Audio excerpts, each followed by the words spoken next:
primer lugar, decir que a pesar de que la historiografía moderna se empeña en convencernos de que Franco tuvo desde un principio la intención de ser enterrado en el Valle de los Caídos, esto es falso. Su tumba ni siquiera ocupa el lugar principal de los enterramientos, como vemos en los gráficos que acompañamos. Nadie que poseyera esa supuesta megalomanía dejaría que la plaza principal de enterramiento de la basílica fuera empleada por otra persona que no fuera él. Y es que Francisco Franco jamás pensó en ser enterrado en el Valle de los Caídos. Nada dejó por escrito al respecto, y tampoco dijo nada a la familia. De hecho, tanto él como su mujer tenían preparado un pequeño panteón en el cementerio del Par Domingo Rubio. La decisión la tomó el Consejo de Ministros, presidido por el rey Juan Carlos. Tras preguntar a su familia, se había dejado alguna indicación al respecto, firmando el primero y único de sus decretos con la fórmula tradicional «Yo el rey». De hecho, el enterramiento y la preparación de la tumba se hizo de forma precipitada. Hubo que hacer un agujero a toda prisa en la parte posterior del presbiterio, desviando incluso los conductos de calefacción que pasaban por dicho lugar. Ni siquiera la losa estaba fabricada. Hubo que recurrir a la primera de las losas de granito que sirvió una cantera de Collado Villalba, que fue desechada por no tener las dimensiones requeridas para la tumba de José Antonio, por lo que se llamó a la cantera, por si la conservaban. Ante la respuesta afirmativa, se pidió que grabaran por la parte posterior el nombre de Francisco Franco. Así que en el reverso de la actual lápida de Franco se puede leer el nombre de José Antonio Primo de Rivera.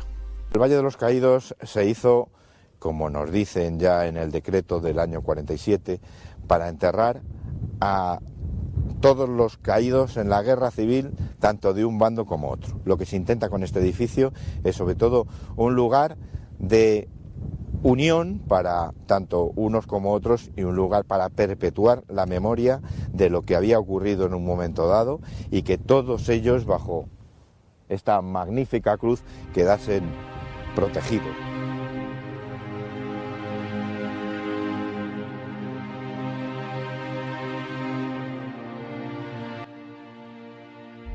No hay ninguna fuente documental, no hay ningún archivo, no hay ningún dato, desde luego la prensa de la época tampoco lo cuenta, es prácticamente imposible saber cuánta.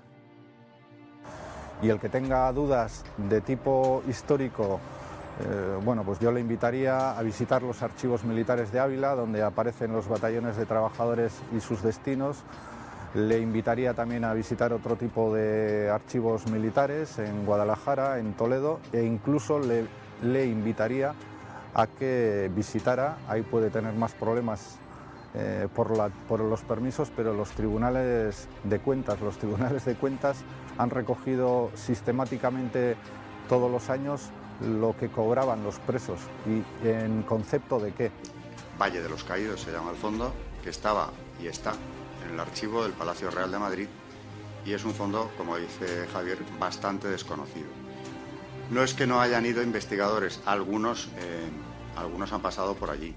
Bueno, tenemos aquí a Pablo Linares, presidente de la Asociación de Defensa del Valle de los Caídos, que conoce ese fondo bastante bien.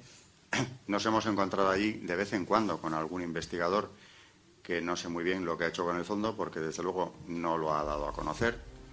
Y cuando yo aparecí allí, efectivamente, hacía poco que desde Patrimonio le habían negado al abad del Valle de los Caídos, don Anselmo, la existencia de ninguna documentación relativa al valle, cuando él preguntó por el asunto. Es difícil creer que por ignorancia no supieran en Patrimonio que tenían allí un fondo de 70 cajas. Son miles de documentos lo que hay. Siendo así, es verdad que el archivo es amplísimo. Lo cierto es que, fuera por lo que fuera, con ese fondo ni contaban. Y providencialmente aparecí por allí. Yo no esperaba encontrarme con eso, fue providencial. Preguntando por si hubiese algo. Me mandaron allí de Laga, de Alcalá de Henares, por si acaso en Palacio hubiese algo. Y directamente el jefe de sala, a quien le agradezco en este libro su participación en el asunto, pues sí, claro que sí, hay un fondo entero. Y ya me dijo él, realmente bastante poco utilizado. Cuando acabé la tesis me dijo que era la primera vez, no me lo dijo antes, cuando ya estaba terminada me dijo, es la primera vez que se ha hecho esta labor. O sea, este fondo no se ha diseccionado nunca. Habían ido investigadores, habían hecho algún sondeo. Pienso que algunos, al ver lo que había precisamente Bien porque para meterse allí a fondo necesitas becarios, para ver todo aquello en un plazo de tiempo razonable. Bien porque lo que aparecía no les gustaba, en el sentido de que es un fondo demoledor para la leyenda negra, pues no volvían por allí. Y de ese fondo han hablado bien poco. En notas a pie de página, y yo he tenido que leerme todo lo publicado por el Valle, no he visto ni una sola nota de ninguno de los autores que han escrito sobre el Valle. Nunca, jamás.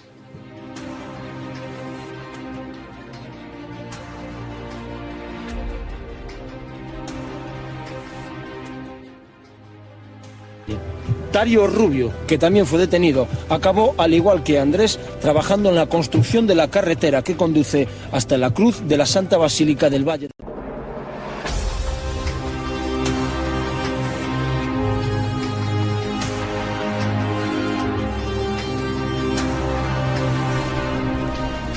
La financiación, desde el primer momento, desde el primer decreto, propiamente el fundacional de 1 de abril del 40 más que el de 39, se estableció que, considerando que España acababa de salir de una terrible guerra, el Estado no estaba en situación de afrontar una carga económica como la que se preveía para este monumento. Entonces se estableció el criterio de buscar fondos que no supusieran un gasto para el Estado ni salieran del bolsillo de los españoles.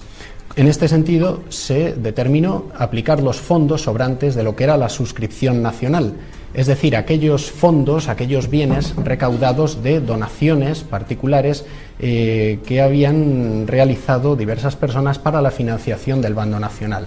Al término de la guerra quedaba un sobrante, quedaba un remanente, y esto se aplicó para el Valle de los Caídos. Llegó un momento en el que se comprobó que esta cantidad no iba a ser suficiente y, por lo tanto, manteniendo ese mismo criterio de que no fuera el Estado el que pusiera el dinero, ni el dinero de los españoles, lo que se realizó fue, para cubrir los gastos que quedaban, que eran mucho mayores de los previstos, realizar unos sorteos extraordinarios de Lotería Nacional celebrados el 5 de mayo para acabar de financiar el monumento. En los años previos se habían estado celebrando también estos sorteos extraordinarios con el fin de reconstruir la ciudad universitaria de Madrid, que había quedado arrasada puesto que era zona de pleno frente de batalla. 1.086.460.331,89 pesetas. La construcción del valle se costeó a base de donativos de particulares que Francisco Franco había ido recibiendo a lo largo de la guerra. En total consiguió 234,5 millones de pesetas. En tiempo de guerra Franco pidió a los españoles que le entregasen lo que pudieran para la guerra. Y hubo mucha gente, yo he conocido, que entregaron sus alianzas de oro, joyas, dinero, lo que podían. Y Franco no lo utilizó durante la guerra, recuerdas que no hizo falta y no lo utilizó. Entonces con eso empezó a hacer el valle. Llegó un momento en que se empezó a terminar el dinero. Que en una reunión con Franco pues, se planteó este asunto de que el dinero se iba terminando. Y dijo Franco, pues hay que pensar qué hacemos. Y dijo, pues como no hagamos una lotería. Y se queda serio Franco y dice, sí señor. En efecto, Franco decidió que los beneficios de la lotería del 5 de mayo de cada año fueran destinados a sufragar las obras. El pasado mes de mayo se publicaba que el Estado se iba a gastar 300.000 euros en arreglar el Valle de los Caídos. Y es que una megaconstrucción como esa requiere continuos gastos de mantenimiento y restauración. Podemos ver que ahora mismo aquí en la puerta de entrada se están realizando obras. Las obras que se están realizando es para recuperar la Piedad, una de las esculturas más importantes que se hacen para el Valle de los Caídos. Nunca se han realizado grandes obras en el edificio después de su construcción, pero aquí vemos que ahora hay un presupuesto de aproximadamente entre 250 y 300.000 euros para recuperar esta pieza que es una de las obras fundamentales del edificio. Sin duda alguna ha estado bastante olvidado. El edificio no ha tenido obras importantes desde la época de su construcción, ni de mantenimiento ni de conservación. estas quizás sean las obras más importantes que se van haciendo desde entonces. De entre 300 y 400.000 turistas es lo que hay ahora. En los años anteriores, aproximadamente años 70, años 80, la cifra era muchísimo más grande, llegando incluso a superar el turismo que había al monasterio de San Lorenzo del Escorial. Pero no solo la caída ha sido en el Valle de los Caídos, sino en este tipo de monumentos. Ahora mismo el billete vale 9 euros, multiplicamos por la cifra de visitantes y nunca jamás se llegaría a gastar el dinero recaudado en lo que se está haciendo ahora mismo.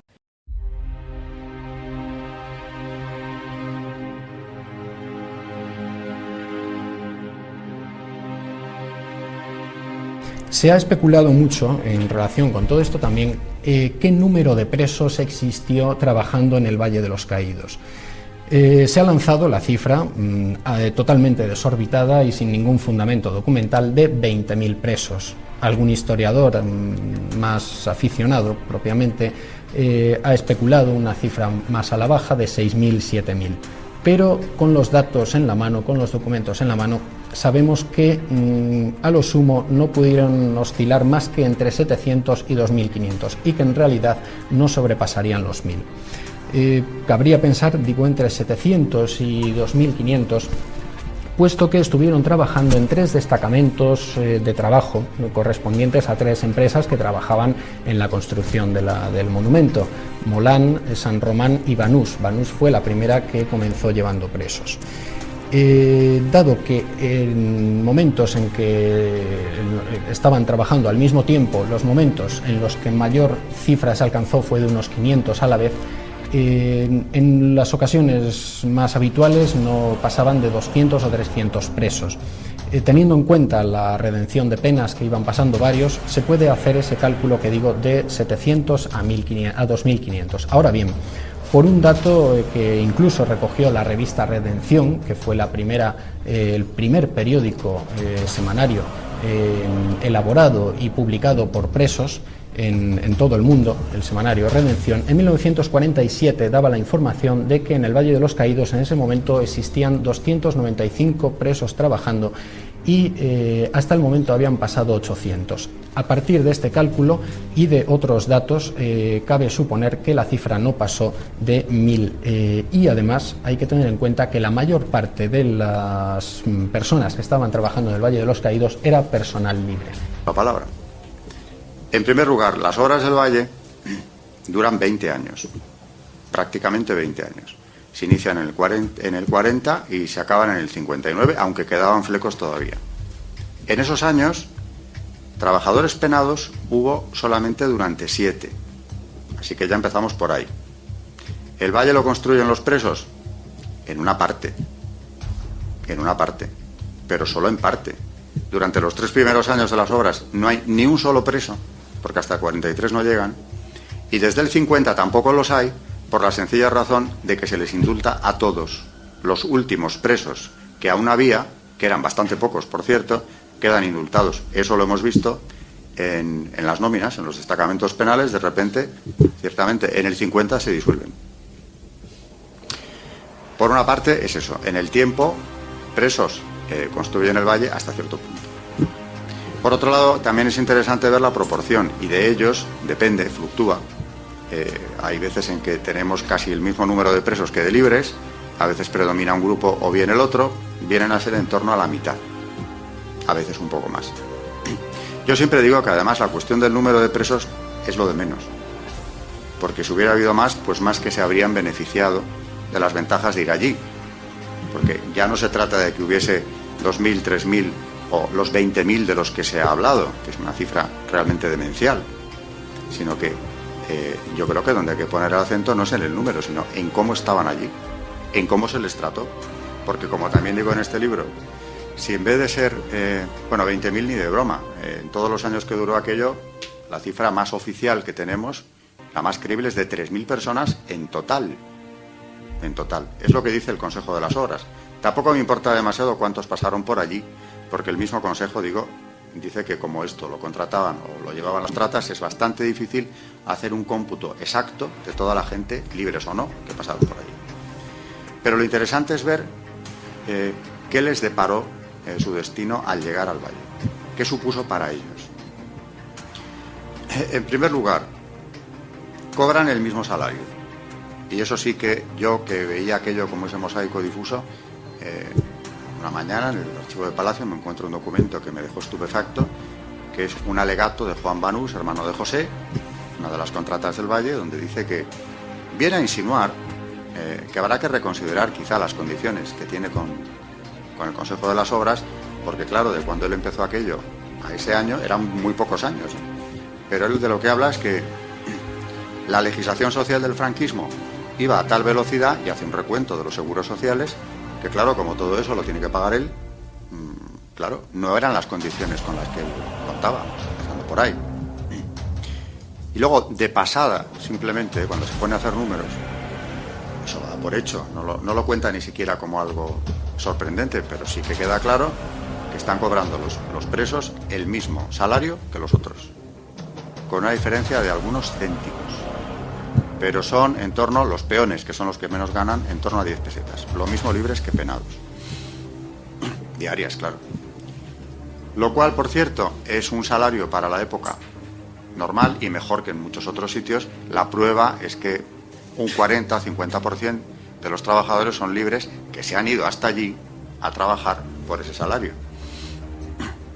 Por otro lado, en cuanto a seguros sociales, pues tienen los mismos, prácticamente los mismos, que eran un cúmulo de seguros sociales verdaderamente gravosos para la empresa. Estaba el plus de cargas familiares. Eso iba en función de las cargas o de las personas que dependiesen del trabajador, libre o penado, incluyendo no solo hijos y mujer, sino, por supuesto, madres, padres y otros familiares que pudieran depender del trabajador. Plus de cargas familiares, plus de carestía de vida, plus de vida cara, que no es lo mismo. Y vamos sumando, porque ellos tenían puntos según las cargas, hasta que al final ves que en el salario el porcentaje de los seguros sociales es enorme, y en algunos casos sorprendente. Lo tienen los presos igual. Tampoco es muy de extrañar, porque al fin y al cabo llegaron allí, y eso no lo he dicho todavía, acogiéndose a un sistema que también se ha denostado hasta el infinito, que es el de redención de penas por el trabajo, una figura jurídica que se establece en plena guerra civil, una idea de Franco, por cierto, que desarrolla después el padre Pérez del Pulgar con el general Máximo Cuervo, y lo ponen en marcha. De Franco ya, ¿qué vamos a decir que no se haya dicho? Pues las mayores calumnias, por supuesto. Del padre Pulgar exactamente lo mismo. El padre Pulgar, que es una de las grandes figuras de la Iglesia española de su tiempo, y además científicamente también, es un hombre de una caridad extraordinaria, que por donde pasó dejó en las cárceles, por cierto, un recuerdo imborrable, un agradecimiento infinito de los que le conocieron. Te hablo de presos. Bueno, pues ahora tienes que ver en la historiografía actual cómo se le descalifica, llamándole incluso sanguinario, inmisericorde y vengativo, por haber desarrollado el sistema de la redención de penas, que contemplaba precisamente que el preso, en plena guerra civil y después también, claro, pudiera redimirse a través del trabajo, que se contempla en este sistema como un derecho de ver, de manera que pueda seguir manteniendo, o por lo menos colaborando con el mantenimiento de su familia mientras está en prisión, cobre un salario que se dividía en distintas partidas. Una se le entregaba a él, la mayor parte se le metía en una cartilla, y otra parte se entregaba directamente a la familia, a través de un sistema complejísimo al que no se ha homenajeado nunca, que es el de las juntas locales propresos. Se llamaban así, y ya el propresos nos dice en qué dirección iba la junta. En todas las localidades donde hubiera familias de presos se constituía una junta que tenía que tener relación con esa familia, hacerle llegar el dinero y ocuparse de sus necesidades de todo tipo. Es curiosísima la labor de las juntas, que no cobraban un céntimo, les costaba dinero, porque en algunas ocasiones tenían que viajar a pueblos de al lado para ocuparse de esas familias mientras durase la prisión del padre de familia. ¿Por qué pedían ir allí? Bueno, para esto se constituye un patronato llamado Patronato Central para la Redención de Penas, Ministerio de Justicia, que se llamó de Nuestra Señora de la Merced, patrona de los presos, precisamente para organizar todo este asunto tan complicado, ¿no? Como son las juntas, los presos, las empresas que acuden al patronato pidiendo trabajadores, en fin, todo un mecanismo muy complejo.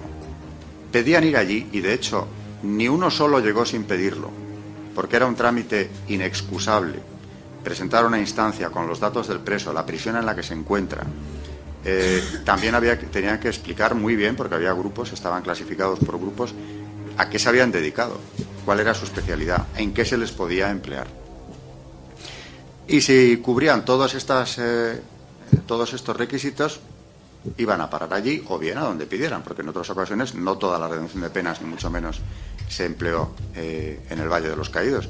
El Valle de los Caídos, los presos que llegaron allí sí son o llegan a través de este sistema. Por tanto, llegan voluntariamente, ahí están sus instancias.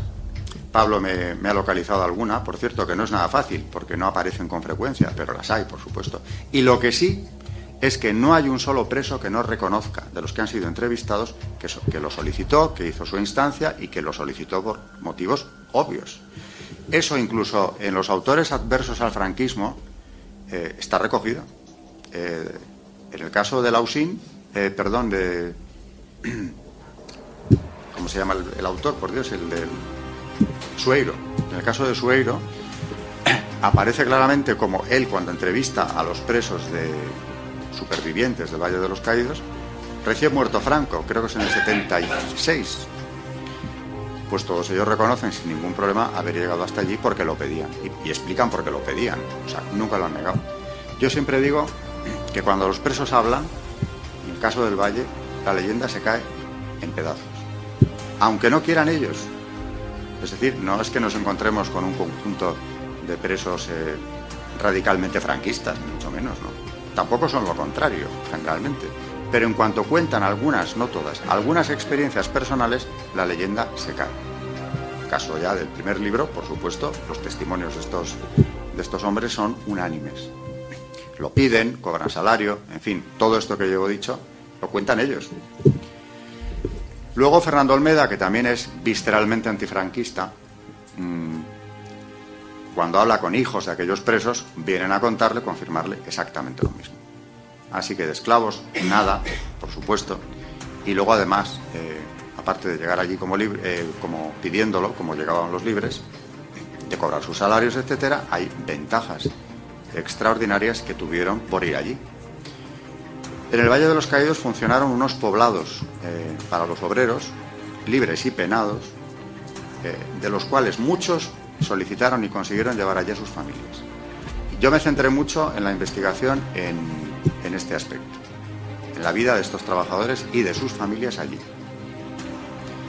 Y lo que te encuentras es tan asombroso como que, en primer lugar, la vida en el Valle de los Caídos durante los años de la construcción, o durante los años concretamente en los que hay presos, es como la de un pueblo normal de España, y mejor que muchos pueblos.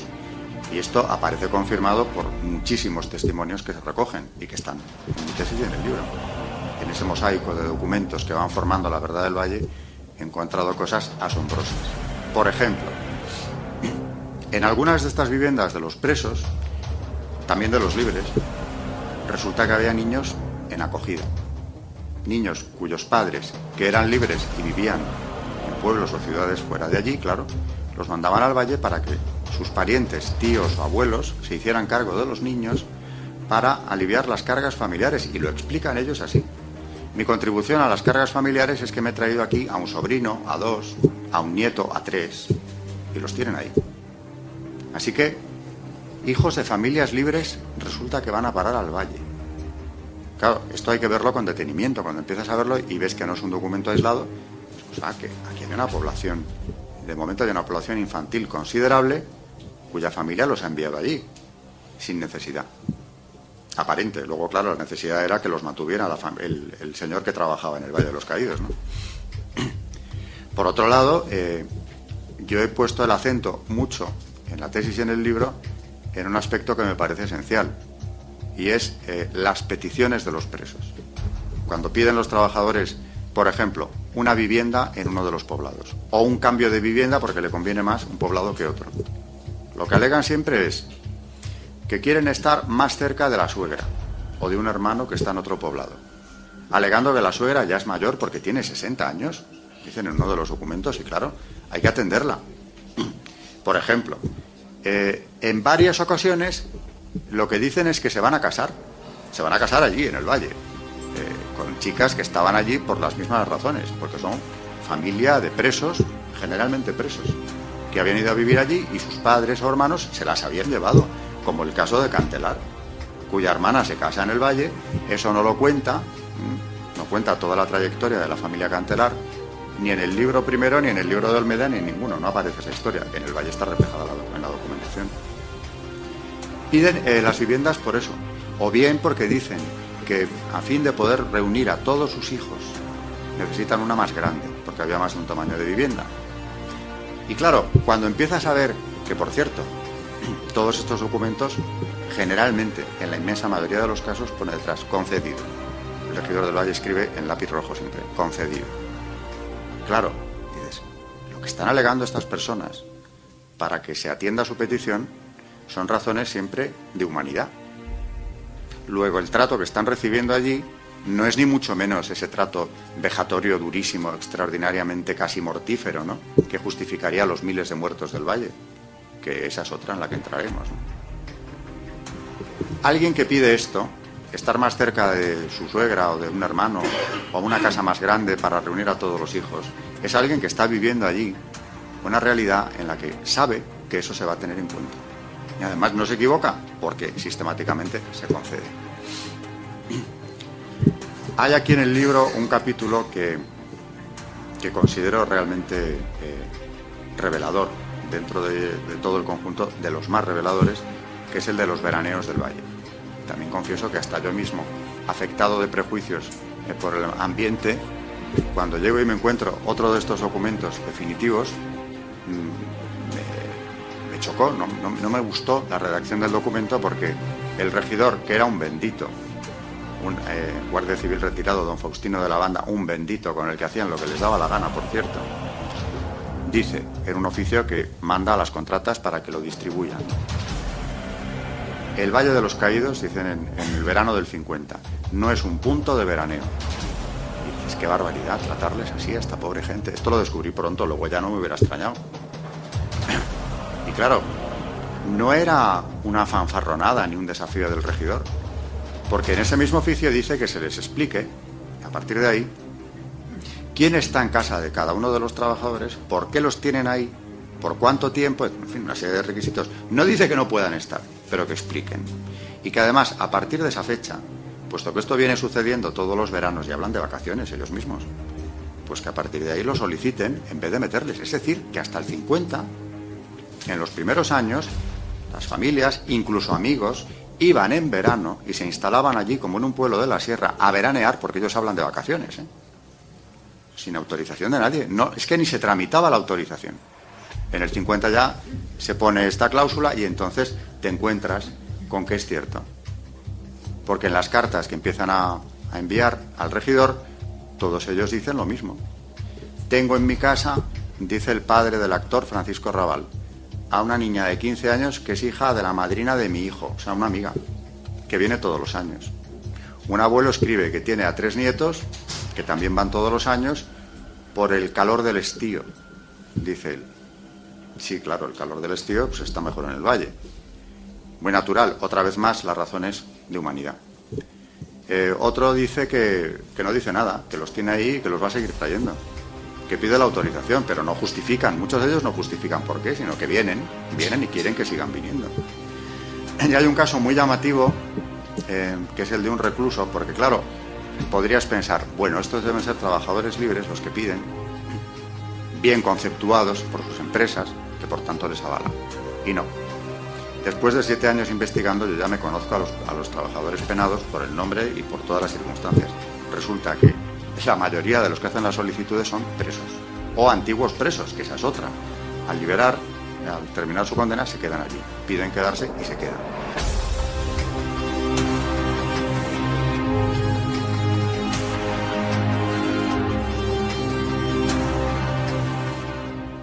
Y allí estaban trabajando, digamos, reventando las tripas de la roca, con lo cual había accidentes y había fallecimientos y hubo muertos después por consecuencia de la silicosis. Lo que pasa es que no tenemos datos exactos. Yo creo que nunca llegaremos a saber cuántos murieron haciendo aquella, porque horadar la piedra en aquellas condiciones insalubres y además sin material, porque claro, ahora cuando vemos que hacen obras del metro con esas máquinas, que va, eso fue a puro martillazo horadar la piedra, ¿no? Otro mito que se derrumba es el de los muertos, y para eso también me encontré otro de esos documentos definitivos, o mejor dicho, colección de documentos, una serie de ellos definitivos, que también me costó aceptar a mí, igual que lo del oficio del regidor del veraneo, que me chocó más casi cuando encuentro que el primer muerto del Valle, en el que se ha hablado, eso sí, los enemigos del Valle, que son los del franquismo, y para eso han deponizado el Valle, siempre hablan de miles de muertos sin dar cifras ni aproximadas. Fueron muchísimos, fueron miles, lo dicen todos los que han publicado sobre el tema, no dan cifras ni aproximadas. Hablan de una muchedumbre de muertos y en algunos casos incluso han llegado a afirmar que también los mataban, en ocasiones, ¿no? Una vez exprimidos, pues los mataban y los tiraban allí como para formar parte de la cimentación, que además es un disparate técnico salvaje. Gente de buena fe me ha llegado a preguntar a mí si eso era verdad. Gente buenísima, y nada dudosa, me ha llegado a decir, bueno, ¿y eso de los muertos en los cimientos ahí metidos? Digo, ¿pero qué es esto? Viniendo de personas sorprendentes. Eso ha calado. Bueno, pues al cabo de ya un tiempo de investigación me encuentro una correspondencia entre la viuda del primer muerto, Alberto Pérez Alonso, que pide una vivienda en Madrid. Y veo que la fecha que ella facilita de la muerte de su marido es el año 48. Las obras empezaron el 40. Y ella pide la vivienda diciendo precisamente que por ser la viuda del primer muerto, digo, a ver, esta fecha debe estar mal. No puede ser que en 8 años de semejante obra no haya habido ninguno, porque eso está muy por debajo de una siniestralidad normal, incluso ahora, ¿no? Con lo que era la obra del Valle. Pero claro, afortunadamente la cifra queda confirmada porque eso no es una sola carta de la viuda Jerónima Pérez Organista, Díaz Organista. Es que esta señora escribe al arquitecto Diego Méndez, que le escribe a su vez a Antonio de Mesa, consejero del Consejo de las Obras, que cursa la carta y se la envía, o sea que ya vamos acumulando cartas y datos, al ministro de la Gobernación, Blas Pérez, que era el presidente del Consejo de las Obras en ese momento. Con lo cual, la ficha queda archiconfirmada. El primer muerto en las obras del Valle muere en el año 48. Y todavía hay más. Bueno, por supuesto, Blas Pérez, cuando recibe la solicitud, lo que contesta es que siga el trámite habitual, que ya se le buscará una casa de las de protección oficial que construye el Ministerio, lo que se hace con los demás. Porque es que encima, a los presos del Valle, como a los demás trabajadores, cuando cesaban las obras, les proporcionan viviendas en Madrid. Que eso yo, alguien que me explique si lo ha visto, como indemnización en una empresa, aparte de una cantidad, una vivienda. Esa es otra. Dices, bueno, a ver, esto a lo mejor se ha publicado, se ha dicho, o es una leyenda blanca del franquismo. Están en el archivo también las actas de las juntas del Consejo de las Obras, donde primero se ve que se estipula y aparecen todas esos monstruos del franquismo, como Carrero Blanco, por ejemplo, que tiene que ocuparse de la búsqueda de las viviendas y tramitar las solicitudes de los trabajadores del Valle. Y en las actas más recientes ya lo que dicen es como se ha hecho con los anteriores, con lo cual se ve que es una práctica habitual, no es un deseo de algo que se pueda poner en marcha, sino que lo que se dice es que se siga practicando como ya se viene haciendo. Por tanto, cuando la viuda de Alberto Pérez Alonso pide su vivienda, lo que está diciendo es que se la trate como a los demás trabajadores del Valle. Por otro lado, ella era, por cierto, seguía trabajando en el Valle en cocinas. Así que lo de los miles de muertos, que sepamos, la cifra puede oscilar entre 14 y 18. Mira, Pablo, todo el tiempo, porque todo esto lo conoce exactamente igual que yo, y además ha publicado sobre el tema otro libro en la misma dirección que el mío. 14-18, que es una cifra que proviene de 2 presos, por cierto, es decir, otros 2 que no tienen ningún interés en llevar a cabo un lavado de imagen del franquismo. El médico y el practicante. Uno dice 14, el otro dice 18. Cuando te pones a investigar, ves que además los muertos, los que se han podido documentar, pues hay uno que muere en un accidente de tráfico. Es decir, que se cae de un camión porque le pide al camionero que le baje hasta la entrada del valle y en una curva se cae porque va de pie detrás. Otros se caen de un andamio porque no se pone el arnés que era obligatorio.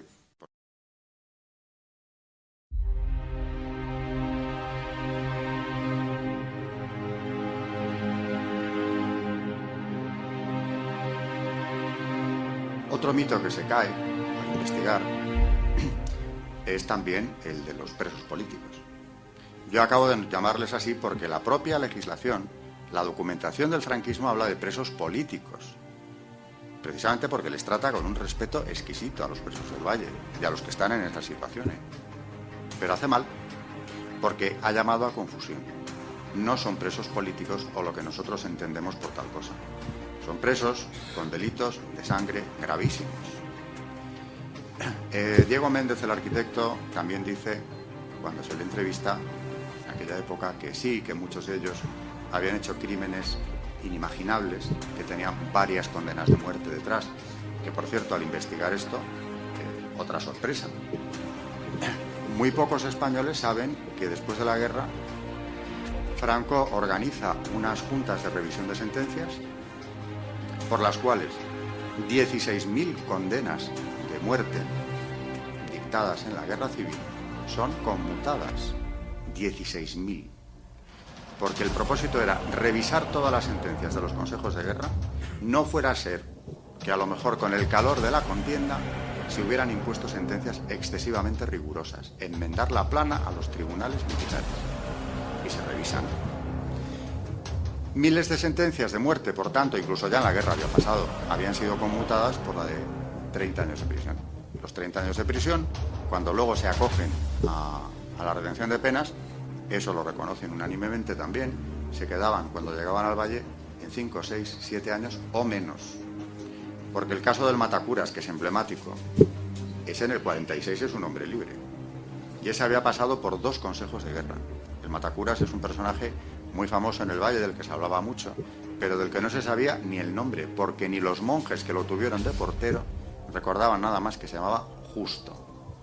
Pero hay mucha documentación de él también en el archivo de Palacio, muchísima, porque era todo un personaje y además él alimentó su leyenda, yo creo, del Matacuras. Al propio abad, don Anselmo, le dijo que a él le llamaban así porque en guerra mató a 5 curas. Bueno, pues nada, usted sabrá lo que ha hecho, nadie le preguntaba nada. Sí que me encontré un acuerdo del Consejo de las Obras del año 52 en el que dicen que a este hombre habría que trasladarle a otro, no echarle ni mucho menos, pero trasladarle a otro trabajo, porque no es lo más indicado que esté de llavero de los monjes. Porque tenía las llaves de toda la abadía, o sea, se entraba y salía donde quería, enseñaba aquello. Antes de que los monjes llegaran era como su casa y lo tenían de portero. Una amiga mía, Carmen Fernández de la Cigoña, decía, esto es indignante, cuando le contaba algunos detalles de lo que iba saliendo la investigación. Bueno, pues se acuerda trasladarle a otro empleo, acuerdo que queda incumplido, porque cuando llegan los monjes ahí se lo encuentran y estuvieron con él durante años, lo conocieron todos los mayores, se acordaban perfectamente de él. Este hombre, por cierto, no sé cuántos curas mataría, pero ya terminada la tesis, porque yo no me dediqué a investigar los consejos de guerra. Eso me han llegado luego varios. El primero, que fue el del Matacuras, me llegó por un amigo del CEU, Jesús Romero, que un día providencialmente también me lo encuentra y me dice, voy al archivo de defensa, el histórico. ¿Quieres algo? Y digo, sí, por favor, mírame este preso. Al día siguiente me lo trajo, el expediente de los 2 consejos de guerra de Justo Roldán Sainero, que es el Matacuras. Y luego Pablo Linares, de nuevo, estuve investigando, yo creo que se vio todos los consejos de los presos del Valle, y lo que salió ahí es pavoroso. Los llamados presos políticos, para poner un ejemplo, hay varios que fueron a parar al Valle que eran autores de la masacre del Tren de la Muerte, que es un caso no sé si tan conocido, aunque haya algún libro incluso dedicado, monográfico sobre esto. Presos que fueron traídos a Madrid desde Jaén, donde habían estado detenidos en la catedral. Entre ellos venía el obispo de la diócesis con su hermana. Y claro, pues venían monjas, venían pues toda la gente terrorífica que había que detener desde la óptica republicana en el 36. Al llegar a Madrid desvían el tren, lo cuento para quien no conozca el episodio, y en el pozo del tío Raimundo los bajan y los fusilan, con la connivencia del gobierno, porque además la Guardia Civil que venía custodiándolos baja, hace una llamada en una de las paradas anteriores al pozo, llaman a Gobernación y dicen que los milicianos están muy exaltados y que no saben ellos si van a poder llevar a todos los presos hasta Madrid, estando ya donde estaban. Orden de Gobernación, entregadlos a las milicias. Y es lo que se hace. Los bajan, los ponen en grupos de 10 y los van matando a todos. Menos un grupo que al final se salvó porque un miliciano logró, no se sabe cómo, salvar a 20. Los otros 300 muertos, allí mismo en el andén. Entre ellos el obispo, que está beatificado. Por cierto, la propia hermana del obispo, que además, por cierto, antes de morir, cuando vio que la iban a matar, dijo: esta es mi hermana, no ha hecho nunca daño a nadie. Y le dice un miliciano: no te preocupes, que de ella se va a ocupar una mujer. Y en efecto la mataron, una miliciana, delante de su hermano. Eso es el tren de la muerte. De esos, tengo aquí en el libro, aparece por lo menos 1 o 2, pero Pablo tiene como 7. Ya no me he ocupado de eso, esa es otra investigación interesantísima de publicar. El fontanero del Valle de los Caídos, Leonardo. El Leonardo, que fue tratado con todo miramiento, que ese sí, cuando cumplió la sentencia, le costó más que al matacuras. Se fue, en cuanto quedó libre. Leonardo estaba allí porque en uno de los consejos de guerra, aunque tiene más también, en uno de ellos se ve que al ir a detener como miliciano armado, que es un cargo que aparece en las sentencias frecuentemente porque ya se sabe lo que era un miliciano armado, y chequista, porque él era chequista como lo era Justo Roldán también. Fue a detener a un joven del que no dan datos, la madre se interpone y en la misma casa de la madre les pega un tiro a cada uno, o varios, no se sabe, hiere a los 2, el hijo muere después y la madre pues queda grave, de la que no se vuelve a hablar, por cierto. Ese era uno de los cargos que tenía el fontanero. En definitiva, vamos acumulando delitos de sangre terribles, asesinatos de presos, por ejemplo. Hay alguno que también, Otero había eliminado a un preso que conducía detenido, le pegó un tiro en la nuca. Bueno, y todavía eso yo aquí en el libro digo que puede tener atenuantes porque estaba bajo la presión del comisario político, que era un asesino, pero los demás. El matacuras, concretamente, digo, está condenado a pena de muerte, más de una pena de muerte, por los sucesos de Pinto. En Pinto este hombre formó parte del Comité Rojo, por tanto se le hace responsable de lo que había ocurrido allí. Él mismo participa en el fusilamiento de los hermanos Creus, 4 hermanos asesinados de una atacada en la carretera de Andalucía, y entre los que intervienen en eso, que además hubo torturas previas, está él. Y luego, como responsable o como parte del Comité Rojo, empieza a enumerar al Consejo de Guerra lo ocurrido allí, y con el archivo de Ángel David Martín Rubio, que es especialista, un sacerdote y profesor del CEU que ha sido especialista en represión, tiene las copias del Ayuntamiento de Pinto, donde recogen lo que había pasado allí, y lo que había pasado allí es inimaginable. Habían asesinado a varias señoras mayores, después de violarlas y robarles todo. Iban en grupo, además, padres e hijos juntos, aquellos. A uno de los sacerdotes de 25 años, el padre Calleja, lo habían matado con su propio padre, que lo detienen y lo matan por eso, por ser el padre del cura. A un obrero del pueblo, por ser de derechas, un mecánico, lo arrastran y finalmente lo entierran vivo. Vamos, lo de Pinto hay que verlo con detenimiento. Y es por eso por lo que se juzga y se condena a Justo Roldán. Como al liberarse Pinto, los milicianos huyen hacia Madrid, digo aquí que no se puede descartar que luego a los demás curas que dice haber matado, los matas aquí, porque aquí estuvo el Mecheca también, el de chequista. Estos son los presos llamados políticos del Valle de los Caídos, por tanto, de políticos